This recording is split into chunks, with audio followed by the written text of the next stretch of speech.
ജയ്ചന്ദ് വിരമിച്ച സൈനികൻ യൂട്യൂബ് ചാനലിലേക്ക് ഏവർക്കും സ്വാഗതം. വിമുക്ത ഭടന്മാരും ഫാമിലി പെൻഷനേഴ്സും ഉറപ്പായും അറിഞ്ഞിരിക്കേണ്ടതും ഇതുവരെയും ചെയ്തിട്ടില്ലെങ്കിൽ ഉറപ്പായും ചെയ്യേണ്ടതുമായ പ്രധാന വിവരങ്ങളാണ് ഈ വീഡിയോയിൽ. വിമുക്ത ഭടന്മാരും ഫാമിലി പെൻഷനേഴ്സും തങ്ങളുടെ ദൈനംദിന ആവശ്യങ്ങൾക്കായി പ്രധാനമായി ആശ്രയിക്കുന്നത് പെൻഷനാണ്. എല്ലാവരും ഇല്ലെങ്കിലും ഏകദേശം 80% കൂടുതൽ പേരും പെൻഷനെ ആശ്രയിച്ചാണ് ചിലവുകൾ നടത്തുന്നത്. പ്രധാനമായും ഫാമിലി പെൻഷനേഴ്സിൽ 95% കൂടുതൽ പേരും ഫാമിലി പെൻഷൻ തന്നെയാണ് ആശ്രയിക്കുന്നത്. അതോടൊപ്പം ECHS ഫെസിലിറ്റിയും.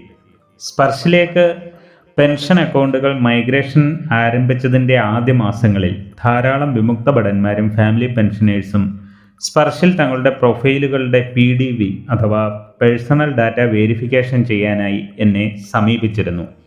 അങ്ങനെ ധാരാളം വിമുക്ത ഭടന്മാരുമായും ഫാമിലി പെൻഷനേഴ്സുമായും അടുത്തിടപഴകാൻ എനിക്ക് സാധിച്ചു.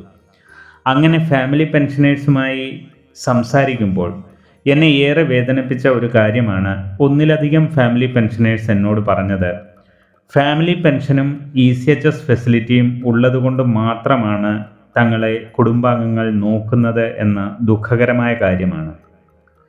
സ്പർശിലേക്കുള്ള മൈഗ്രേഷൻ തുടങ്ങിയ സമയങ്ങളിൽ അതിനെപ്പറ്റി അറിവില്ലാതെയും ആ സമയങ്ങളിൽ വിമുക്ത ഭടൻ്റെ മരണം സംഭവിച്ചതുമൂലം ഫാമിലി പെൻഷൻ സാങ്ഷനാകാൻ മാസങ്ങളോളം താമസം നേരിട്ട പലരെയും എനിക്കറിയാം.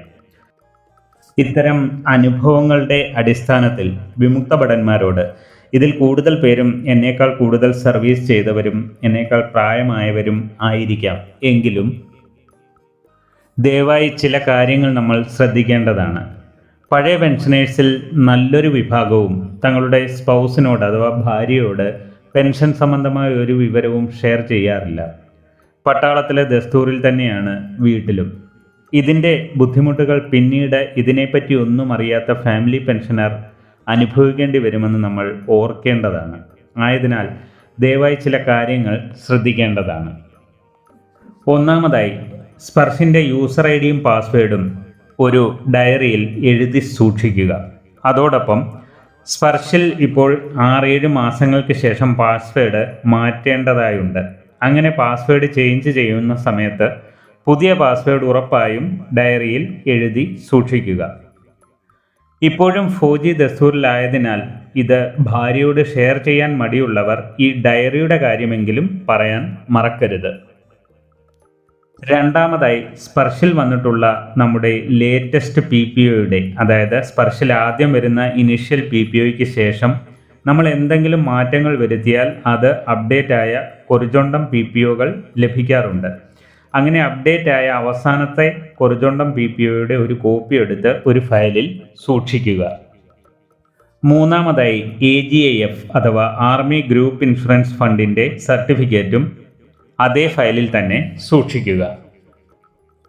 നാലാമതായി, നമ്മുടെ PPOയിലും ആധാർ കാർഡിലും പാൻ കാർഡിലും ECHS കാർഡിലും സ്പൗസിൻ്റെ അഥവാ ഭാര്യയുടെ പേരും ഡേറ്റ് ഓഫ് ബർത്തും ഒന്ന് തന്നെയാണെന്ന് ഉറപ്പുവരുത്തുക. അല്ലാത്ത പക്ഷം എത്രയും വേഗം തിരുത്തൽ നടപടികൾ സ്വീകരിക്കുക. അഞ്ചാമതായി, ഇപ്പോൾ സ്പർശിൽ നിന്നും പെൻഷൻ ലഭിക്കുന്നത് ജോയിൻ്റ് അക്കൗണ്ടിലാണെന്ന് ഉറപ്പുവരുത്തുക. അല്ലാത്ത പക്ഷം പെൻഷൻ ലഭിക്കുന്ന അക്കൗണ്ടിനെ ജോയിൻ്റ് അക്കൗണ്ട് ആക്കുക. ആറാമതായി, ചിലർ പെൻഷൻ ആയതിനു ശേഷം ഭാര്യ മരിക്കുകയും പിന്നീട് റീമാരേജ് ചെയ്യുകയും ചെയ്തതിന് ശേഷം അതിൻ്റെ പാർട്ട് ഓർഡർ പബ്ലിഷ് ചെയ്യാതിരുന്നത് മൂലം ഫാമിലി പെൻഷൻ ലഭിക്കാൻ ധാരാളം ബുദ്ധിമുട്ടുകൾ നേരിട്ടിട്ടുണ്ട്.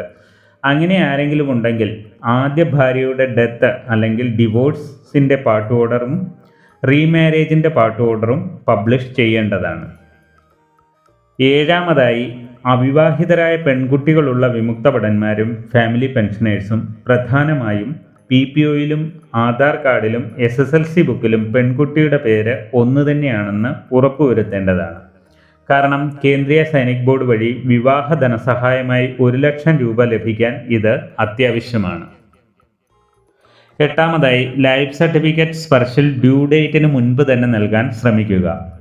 ലൈഫ് സർട്ടിഫിക്കറ്റ് ഓൺലൈൻ സർവീസ് സെൻ്ററുകൾ വഴിയോ അക്ഷയ കേന്ദ്രങ്ങൾ വഴിയോ ബാങ്കുകൾ വഴിയോ നൽകുന്നവർ തങ്ങൾ നൽകിയ ലൈഫ് സർട്ടിഫിക്കറ്റ് സ്പർശിൽ അപ്ഡേറ്റ് ആയെന്ന് ഉറപ്പാക്കേണ്ടതാണ്. ചെറിയ മിസ്റ്റേക്കുകൾ മൂലം പലർക്കും പെൻഷൻ സ്റ്റോപ്പ് ആകാൻ സാധ്യതയുണ്ട്.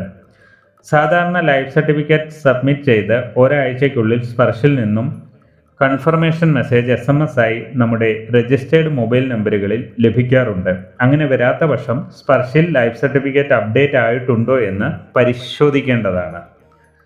ഇത് സംബന്ധിച്ച സംശയങ്ങളോ സഹായമോ ആവശ്യമുള്ളവർ വിരമിച്ച സൈനികൻ വാട്സപ്പ് ഗ്രൂപ്പിൽ ജോയിൻ ചെയ്യുക. അവിടെ നമ്മുടെ സംശയങ്ങൾക്ക് മറുപടിയും സഹായങ്ങളും പരമാവധി നൽകാൻ ശ്രമിക്കുന്നതാണ്.